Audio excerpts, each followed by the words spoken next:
Welcome back to Skills Measured Area 4, Configuring and Managing Virtual Networking. Let's get started with our subgroups. In this fourth objective domain, we're going to cover the following sub-areas. 4.1, Configuring Virtual Networks. 4.2, Configure Secure Access to Virtual Networks. 4.3, Configure Load Balancing. And 4.4, monitor virtual networking. Let's begin with configuring virtual networks. We know from our study that Azure Virtual Networks enable Azure resources such as virtual machines, web apps, databases to communicate with each other, users on the internet, and on-premises client computers as well, and devices in some cases. Um, our Azure Virtual Networking is a logical representation of our network, so probably a great idea to understand what that means, how we segment IPs, what type of IPs we can use for our virtual network. We're able to enable private cloud scenarios, hybrid scenarios where we connect to on-premises in a variety of ways. So probably a great idea to understand what those types are, what those connections look like, whether or not you're going to use express route or a gateway to enable that connection. There are various types. What are those types? Do you know them all? A great idea to review. A virtual network also allows us to create smaller subsets or segments of a virtual network called subnets. And our subnets are a logical division. They help improve security. They create isolation boundaries. Note that there are certain IP addresses that are reserved by Azure for each subnet creation. So want to remind you about reserved IPs. There are 5 of them per subnet. For each subnet, understand which of those 5 IPs will be reserved. .0 denotes network address. .1 denotes default gateway. 2 and 3, DNS entries for your VNet space. And 2.255 would be broadcast. So remember, when you're thinking about managing your IP space for efficiency, you have options to create the size of your virtual network as well as the size of your IP range, but you cannot override or allocate the 5 IP addresses that we just mentioned. You're also going to think about creating network security groups, right?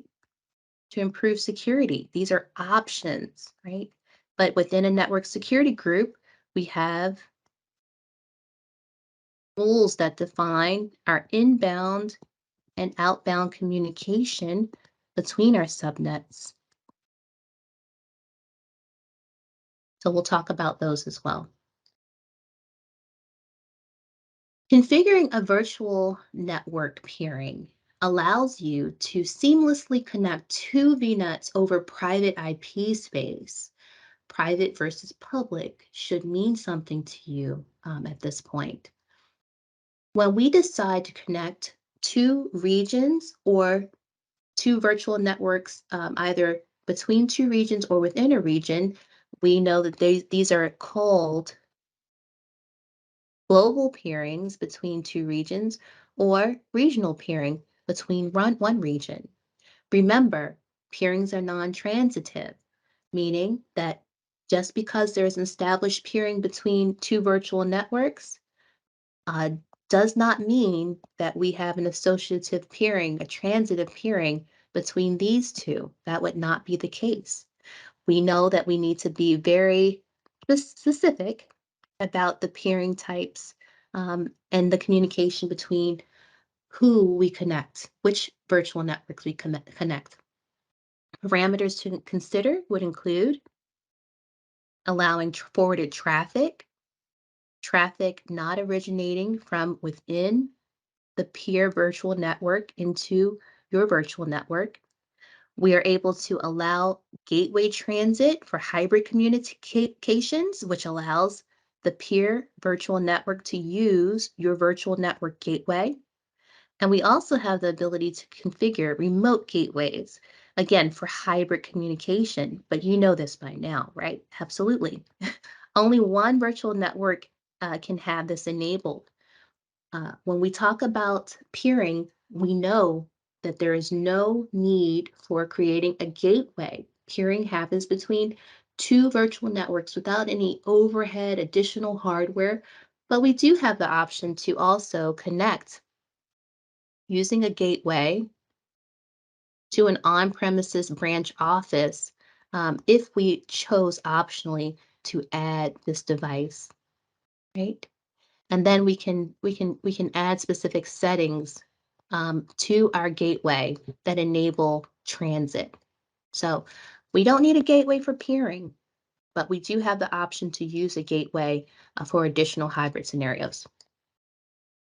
Architecting your virtual network has everything to do with planning, figuring out what you need to provision to enable communication between your resources and the things that live within your virtual network would be a great place to start. What connections are you going to establish? Do you need on premises? And if so, what does that look like? We can't peer to on premise, so we need, so our on premises branch offices, we need a gateway for that scenario. So in this segment, one key takeaway is that architecture is important. Recap the planning process. Think about naming conventions. Think about how to add a virtual network. Do you know where to go in the portal to make that happen? What are the steps for creating a virtual network? You need IP address space. Do you need to further divide into subnets? You need at least one subnet when you create a virtual network. True or false? Can your IP addresses within your subnet overlap? No, no, that would not be an optimal option within your architecture. So we want to avoid that as much as possible. So here we're thinking about provisioning our virtual private networks to allow the resources, our virtual machines, to connect to our on-premises or through our NICs to our on-premises locations. And in this case, we would need a VPN gateway to establish hybrid communication. Our VPN gateway lives within our subnet, actually, its own subnet, a gateway subnet, pardon my penmanship. So understand some of the implications between peering versus hybrid communication, which does require an on-premises hardware device, VPN, and in Azure requires an Azure VPN gateway. Now let's talk about your network resources, some additional options here. When you're connecting to your on-premises, um, say a branch office, or either, maybe within Azure, you have some things to think about. We have some architecture considerations for public versus private IP addressing. How are you going to allocate your virtual network IP ranges and prefixes to facilitate that communication, whether that's internal to Azure or external communication outside of Azure to public facing services. In doing so, do you need multiple NICs, interface cards that are enabled on your virtual machines? You can create those one has to come with your virtual machine, but you can add those later. Optionally, you can add network security groups to allow you to filter traffic within your virtual network. Understand where you can apply an NSG, right? The subnet level or the NIC level.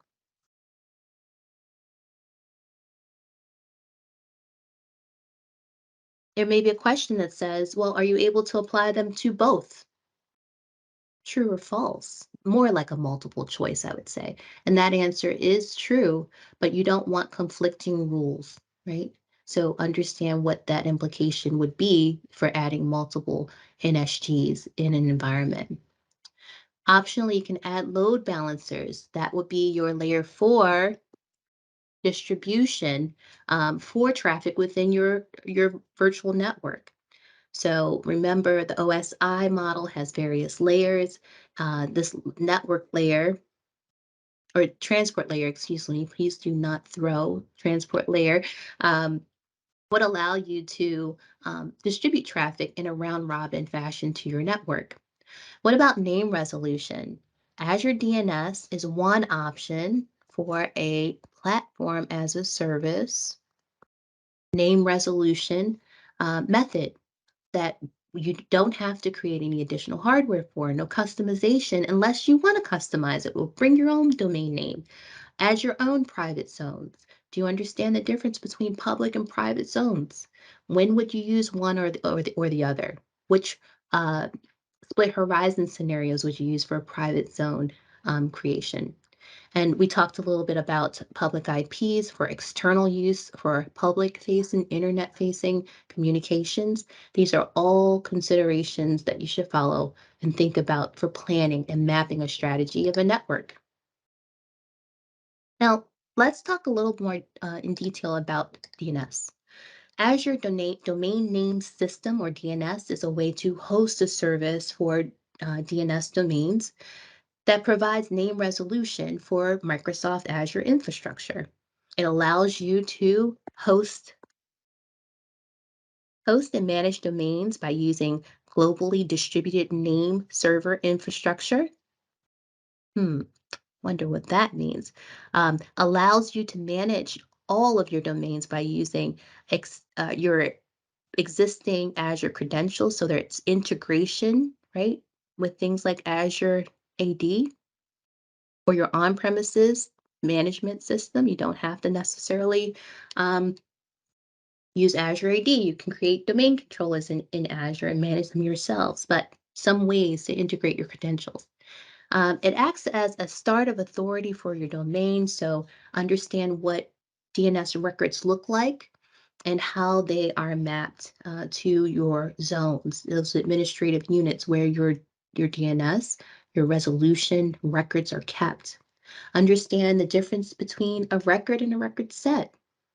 Maybe think about planning for a public versus private zone, right? Record set gives us multiple records, up to 20 records of the same type, but different values within the set. So I could have up to 20 CNAME records or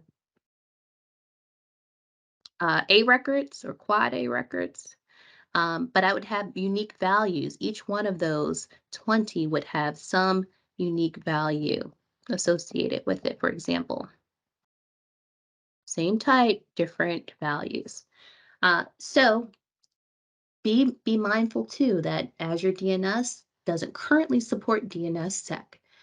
Those are some high level questions that you may be asked on the exam. Now, a little bit more about NSGs, just to give you a little bit more detail on the scope of some of the questions that you could see. An NSG, or network security group, allows you to filter traffic using a 5-tuple information bit. So a tuple would be considered a field or some bit of information that is used to evaluate a rule, a source port, a destination, a protocol destination port would be all of the 5 tuples that we're discussing here. There are some default rules that you should know. Default rules can be overridden.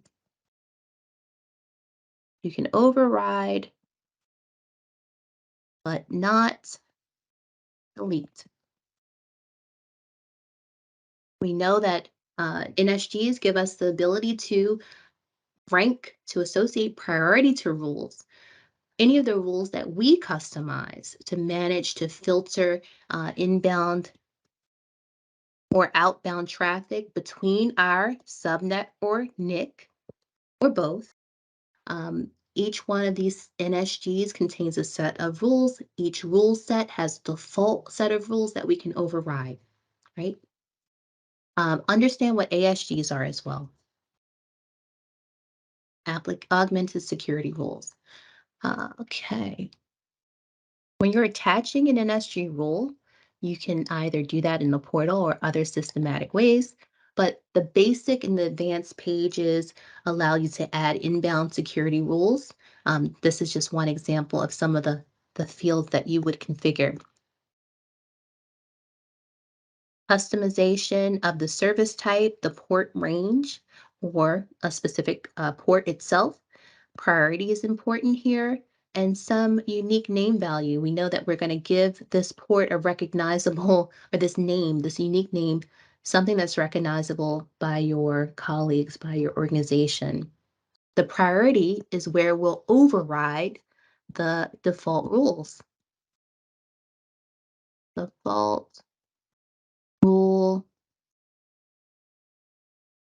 sequence is going to adhere to the lowest number. So the lowest number in this rule would be where we start evaluating rules, right? The default rules have those high port values, something like, I'm going to probably say 65,000 and above. Don't quote me on this, but you get the idea. So the lower the number, the higher the priority. The higher the number of the priority rule, the least likely it will be evaluated first. So it's down on the bottom of that sequence. Here's a little bit more about how those rules are evaluated. To recap, inbound traffic, when you create an NSG, you first create the rule, you next associate it. So you will associate the NSG. A subnet has to be created in order to associate it, and then the NIC, if there is one, optionally, will start creating outbound rules in the same way within each NSG, and then we'll manage our inter-subnet traffic, ensuring that we don't have any conflicts. It's important to note that security rules in an NSG associated to a subnet can truly greatly affect the connectivity between VMs within it. So for the exam, please understand default rules, priority, as well as how to effectively manage communication between rules, between the subnets or NICs. Application security groups, or ASGs, work with NSGs to make administration more efficient. We're able to assign a server or a value to an ASG in order to collect and refer to that ASG later in an NSG. I know it's a lot, but remember that an ASG is considered a placeholder. An ASG, we're going to use ASGs in NSG rules to maximize administration. So as your servers change or IPs change, or additional servers are added to the group, you don't have to change the placeholder of the ASG. So think of the ASG as relating to one of these server values for IPs. It's going to be a placeholder. So as the priority, oopsies, priority, as your name, the name of your NSGs, this would be for an NSG creation. Or consider this pane us looking at the view of several NSGs, right? We have all of our information, our tuples, our ranges here, our IP, not tuples, but our fields rather, our protocol, and in most cases, this is probably going to be a source and destination. So if we have an example of our NSG view, Then we understand that our ASGs will serve as placeholders for, say, a range, right? I could create an ASG that would now take the place of this IP range. And maybe that ASG would be called, ASG DC Texas, right? We have that listed here. So consider an ASG a variable or placeholder that allows us to more easily and efficiently manage the source and destinations of groupings of IPs for elements within our NSG. All right.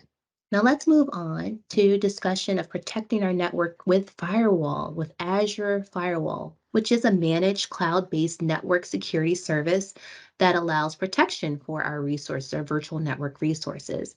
Azure Firewall, we know from our study, is a platform as a service.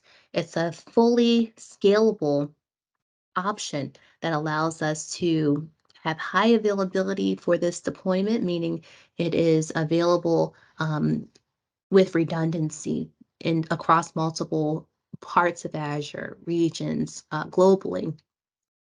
We have unrestricted cloud scalability. We are able to filter using fully qualified domain names, network filtering rules. We have threat intelligence embedded into this product.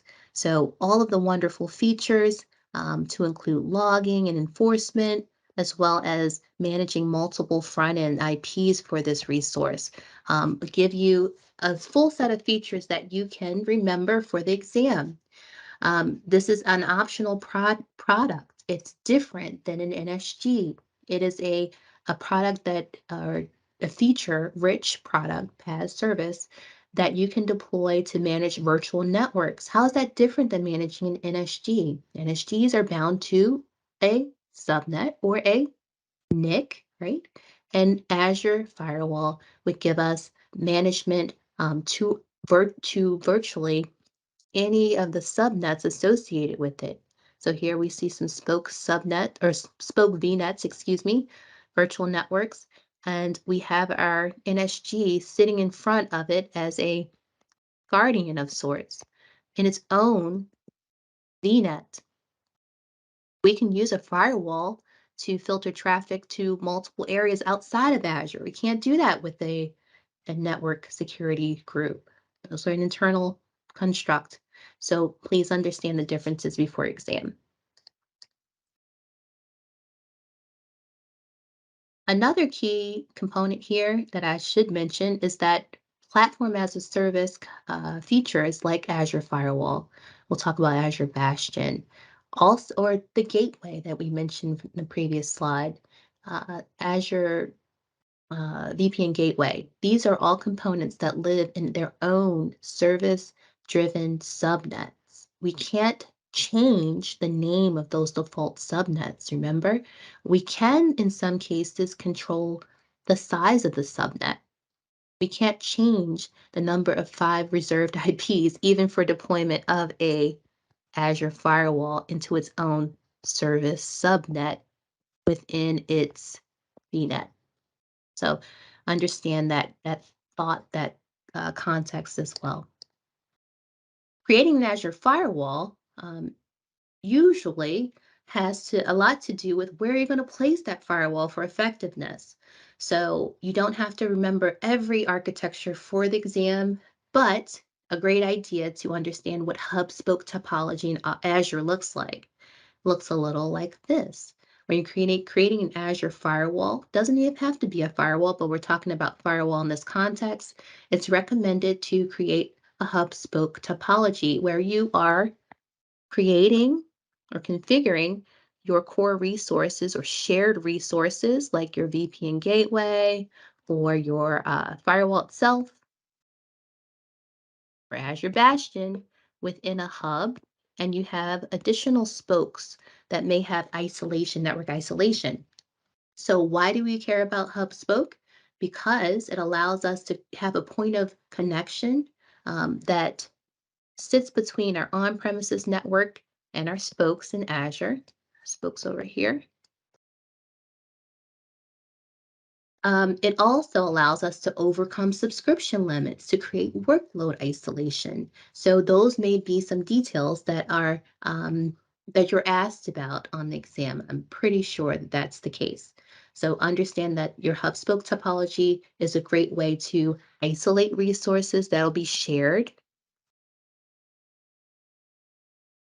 and actually reduce some of the number of pairings in some cases where you're creating a path, a kind of intermediate virtual network that your spokes and your on-premises can connect to centrally. Now, let's talk about Azure Bastion. Azure Bastion is another platform as a service option, fully managed platform as a service option for provisioning connectivity or enabling connectivity between your compute resources.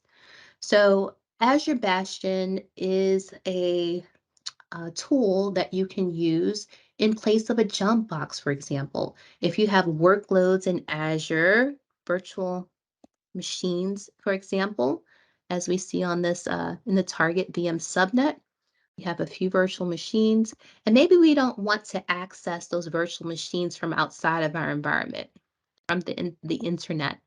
Maybe we don't want to create a new IaaS workload in in here that we have to manage ourselves. So Azure, as a jump box, for example, Azure Bastion allows us to deploy a service within a virtual network and within its own service subnet. So we understand that we cannot change the default name for this deployment, but we can, however, create or have some influence over the size of the subnet.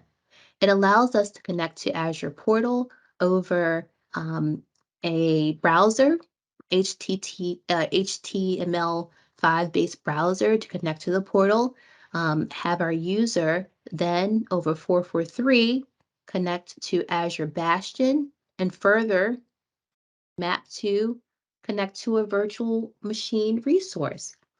What are some of the benefits of using this? There's no public IP associated with that Azure VM that we need to rely on. This service is deployed into a virtual network and does allow you to connect to virtual machines, either Windows or Linux over 422. So we have wonderful access to security as well here.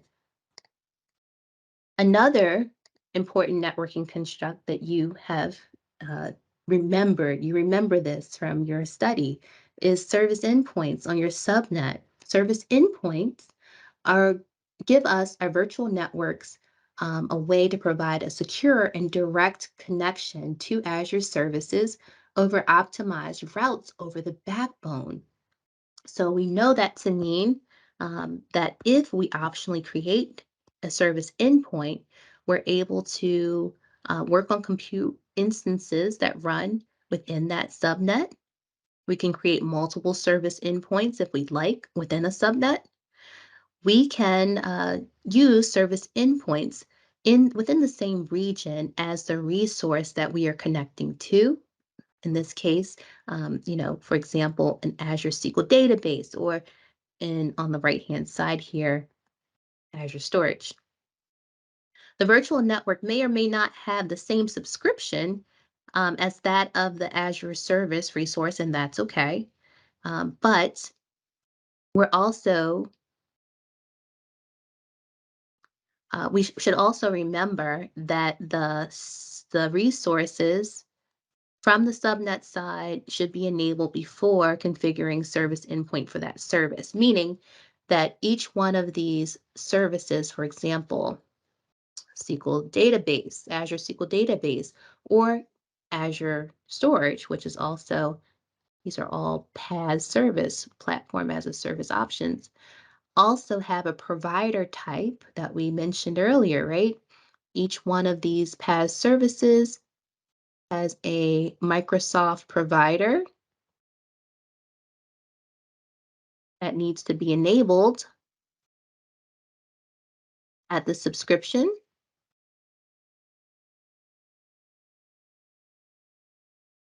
Enable Microsoft provider at the subscription to allow service endpoint to do its job, right? This is all about ARM service providers related to each subscription, and each one of these PaaS services have one. So we need to enable that before creating a service endpoint.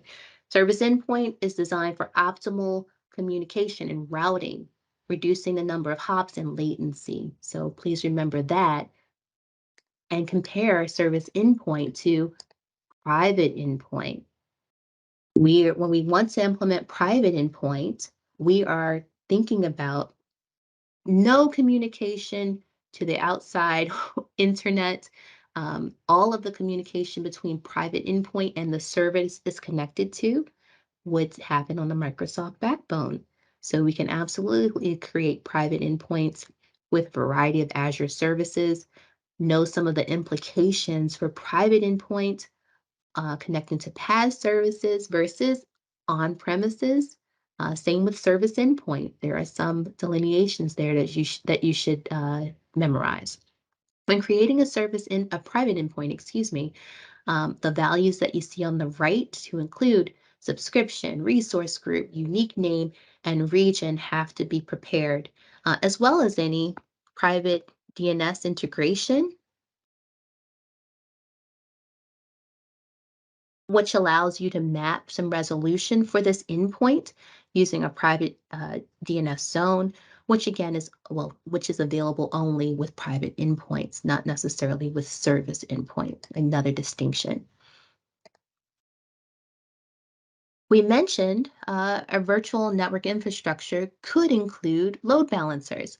Load balancers give us a way to distribute inbound flows that arrive at the load balancer's front end to the back end pool or instances which sit on the back end, a pool of resources, a collection of compute resources, for example.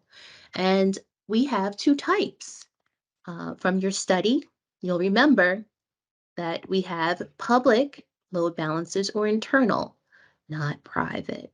You may get tripped up, right? That small bit of difference in terminology, sometimes difficult to remember, but very valuable to be precise on the exam about that terminology. So a public load balancer allows us to map IP addresses and port number of incoming traffic to a private IP address and port number and vice versa. We're able to distribute traffic across VMs or services. Now, with internal, we know that our communication is going to use private IP addresses.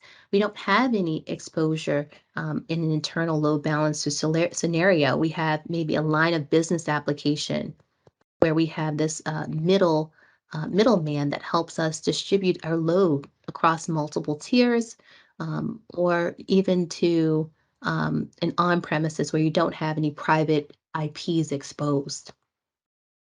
But our load balancer can handle millions of flows for applications. It scales to millions of TCP or UDP flows. So know the difference too between a lower load balancer and application gateway, which is a load balancer that manages layer 7 traffic.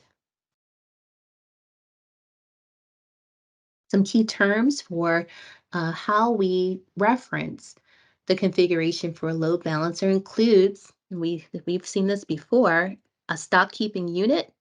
Stock keeping units are, I would say, labels. How do we keep inventory or track a set of features? Just like if we go to our convenience store, stock keeping unit would give us the ability to choose between the inventory that's available. So for load balancers, we have basic and standard, star, star, star. Please, anytime you see a SKU, you should be able to not think just not about the pricing, more about the feature set. Um, with load balancing too, we have SKUs associated with the backend pool, SKU associated with the health probes. So these are other components. We have to have something to route to. So our load balancer gives us the ability to scale instances in the backend pool to choose what we put in there, what we route to, as well as load balancer is only going to be as intelligent as we make it. So we want to give it a set of rules that tell it how to distribute to the backend pool. Understand what you can and can't do with rules, that you can have a combination of load balancing rules with NAT rules. Understand order of precedence there. You have to have a load balancer rule with a network address translation rule to explicitly attach that virtual machine, for example, to its target.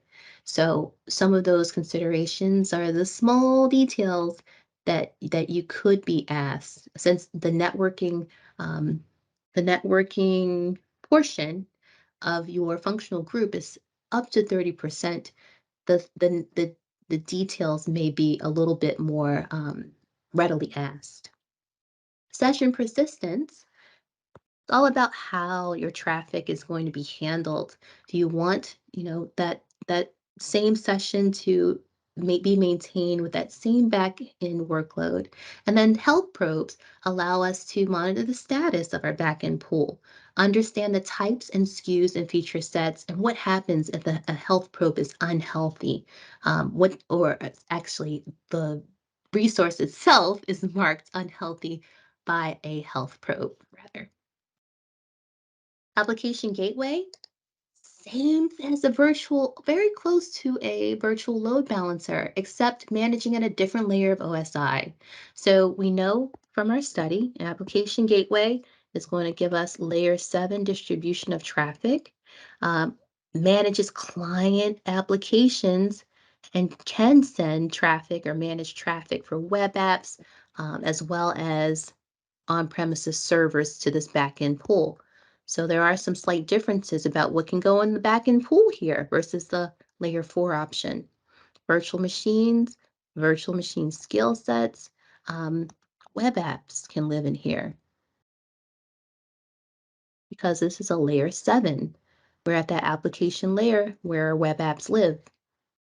It routes traffic to a pool of web servers based on a URL in the request, and automatically uses round robin mechanisms to distribute traffic. So we should know what the default mechanism for distribution is now for both, and we should know the comparison and contrasting elements of an application gateway versus a load balancer. How to troubleshoot all of these details. Um, may be a great idea to brush up on some of the Microsoft docs that you've previously read, or maybe need to consult for a refresher. If a load balancer connectivity is unavailable, what do?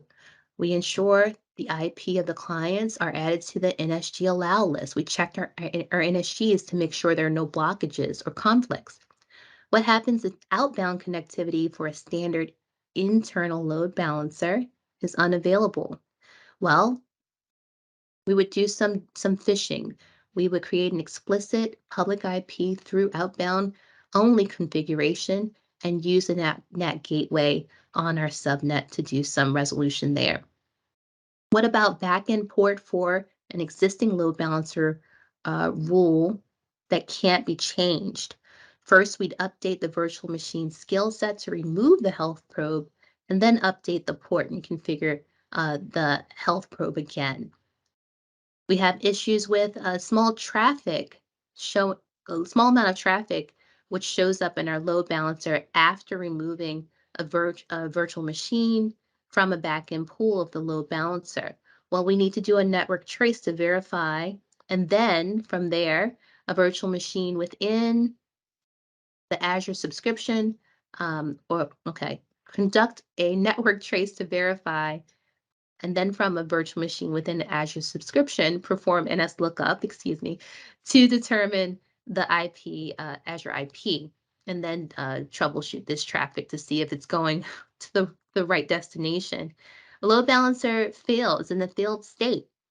Resource Explorer might help us with that. So you get the idea. You may want to review some of the errors and resolution types for specifically load balancers, for on-premises connectivity, whether you're connecting with a, VPN device at your branch office, or maybe you have users who have failed connections over a hybrid deployment of a VPN gateway.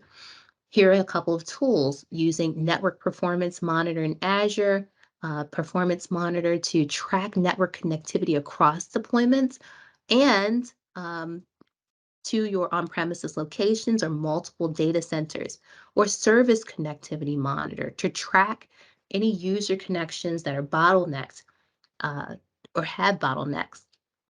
Or if you have a resource or express route deployment, there is a monitor to check connectivity between branch offices over that express route circuit as well. So how would you perform these details? To use log analytics, perhaps, maybe to install an agent and stash or send those logs to a log analytics workspace, which does require an agent to connect that device on the subnetwork. You also may want to think about which protocols you're managing your communication on, TCP, whether ping works for you, and performance monitor and service monitor capabilities. Evaluate those before walking into exam. So generally, Azure offers Azure Monitor as a tool that allows you to view metrics and activity logs on your resources. So Azure Virtual Networks will allow you to configure diagnostic settings, again, to absorb metrics for monitoring or logs, activity logs for, say, insights at specific scopes, like a subscription level. Who's accessing that, or who's accessing another option for an activity log might be if you have an express route circuit and you want to start evaluating traffic to a specific area of the world over that circuit. Maybe you want to check who accessed that circuit or what the role-based access control is like for who's managing that particular resource. An activity log would give you insights into that area. So know that Azure Monitor is a large umbrella with smaller segments, specialized segments for monitoring things like applications, using application insights, or networking using Network Watcher. And understand that you are able to use built-in queries. What is that query language like in this editor, Custo query language, KQL, to empower you to use built-in queries or create your own custom queries with metrics or logs scoped to a specific area of Azure. Speaking of Network Watcher, this is a tool that provides monitoring, diagnostics, viewing of metrics specifically for your network. It gives you a toolbox, an arsenal of options for managing and troubleshooting. Really great idea to know each one of these, but with a lighter layer of detail. It's more about which tool do you use if you're faced with troubleshooting a gateway connection, or you have flows to a subnet. Maybe ask a question that says you have an organization who within the virtual network, you have network isolation, and that subnet is not able to traverse to X destination. What should you do to resolve or troubleshoot? Which one of these? That might be a great question to master before the exam. So I would say having understanding of each one of these and how they're used is one of my favorites personally, the topology view. A great way to not only visualize, but to click into each one of these and drill down into the resource. So another great example of, you know, yes, this is pretty, but it's functional. You might be asked to figure out who you can export this view to, the topology view. And you would have a great answer for that, right? Because we know that we can export or download this view and share it out to stakeholders. So that would be a great, very light level answer that you would have more context based on your study. So all of these things sit under the Azure Monitor umbrella. Again, you may be asked questions about what to do if or when one of these scenarios occurs. Just like we mentioned with the following topic on troubleshooting connections for load balancers, we can use Network Watcher optionally that integrates with Azure Monitor to perform any of the following connectivity issues between two peered virtual networks. And what do you do? What's the resolution? If we have an option here, we would check the status of the peering and then check traces and flows to determine where our issue lies, and maybe delete the peering and reestablish it. What about if we have a hub spoke topology? We have on-premise connectivity, but we have some connectivity issues here. So there isn't a network virtual appliance troubleshooter. You can use that as a third party. Um, so we would assess each one of these options, um, which should be easy to find in your Azure Microsoft Docs under network troubleshooting. What if we have an option where we have a hub spoke network connectivity issue within the same region? If we have defined user-defined routes, then we would check the association of that route table, um, configure UDR, user-defined routes, and spokes that have an NBA set as a hop and enable allow forwarded traffic in the virtual network. So we're assuming hybrid connectivity. We're assuming that we have management of our own route table, and we're assuming that the rules within our route table might be configured wrong. So know the next hops established for a UDR. There are a few. I think there are 5 total. What are those 5 default next hop options for a UDR, user-defined route, versus a system route? Virtual network peering, if we have an issue where a current tenant is unauthorized to access a subscription, we want to create the peering through CLI. Maybe there is an identified solution that would help us bypass this issue. If not connected, what do we do? So the list goes on and on, but you all get the idea that you should have a base understanding of how to use a subset of tools to map these and other errors to a resolution using the provided toolset. Now let's step through some questions. Let's check our knowledge. Question number 1. Your company has an existing Azure tenant named Alpine Ski House on Microsoft.com. The company wants to start using alpineskihouse.com for their Azure resources. You add a custom domain to Azure, you need to add a DNS record to prepare for verifying the custom domain. Which 2 of the following record types could you create? Number 1, add a pointer record to the DNS zone. 2, add a text record, TXT, record to the DNS zone. 3, add a mail exchanger record, MX record to the DNS zone. 4, add a service uh, record to the DNS zone. Or 5, add a canonical name, CNAME record to the DNS zone, which would allow you to verify your custom domain. If you guessed, adding a text record to the DNS zone, or or adding a MX or mail exchanger record to a DNS zone, you guessed correctly.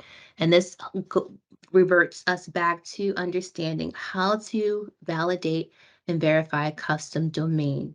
Go out to the registrar, bring the custom domain back to Azure, establish one of these 2 record types. Azure will validate in max number of X number of time. You should know what that timeline is. And once that validation occurs, there'll be 4 name servers that are added to your resolution. Those 4 name servers go back to your registrar for proper continued resolution. That's pretty much the process. Question number 2, you're planning your Azure network implementation to support your company's migration to Azure. Your first task is to prepare for the deployment of your first set of VMs with the following requirements. Consumers on the network must be able to communicate directly with the web application on the VMs. The IP configuration must be zone redundant. You need to configure the environment to prepare for the first VM and minimize costs whenever possible while meeting the requirements. What should you do? One, create a standard public IP address. During the creation of the first VM, associate the public IP address with the VM's NIC. Two, create a standard public IP address.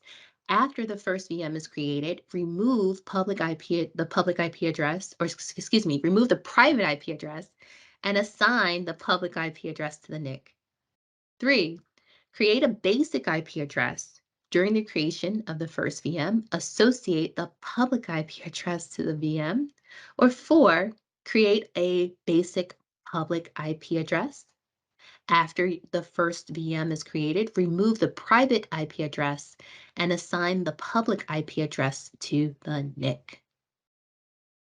So key elements here, I would look at these are referencing our features, zone redundant IPs. I need the consumer to communicate to the internet.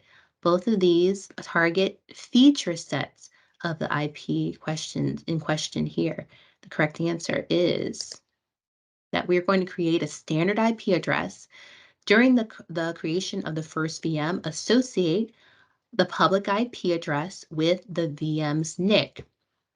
And this is correct because by default, Azure will prompt us to assign a certain type of IP address, either standard or basic. And there are certain features associated with standard that allow for zone redundancy. And this is the correct answer because of the feature association. Very good. Let's recap what we've covered in this lesson. To review, functional group 4, we have covered quite a bit. We did an overview of Azure networking, DNS, NSGs, ASGs, application gateways. We talked about VNet peering and recommended architecture. Of course, there's no right approach for every scenario, but there we talked about hub spoke. We mentioned some call outs for things that you might want to think about when you're configuring your first virtual network, applying traffic evaluation for NSGs and application security groups. We talked about optionally using PaaS firewall and Bastion PaaS service to allow us to communicate between virtual networks or to on-premises or to virtual machines in Azure. Service endpoint, how we can optimize our traffic between our PaaS services and our VNets, private endpoints, keeping our communication strictly on the backbone, and general on-premises connectivity and troubleshooting techniques. Thank you so much for joining me for Skills Measured 4 area, Managing and Implementing Virtual Networks.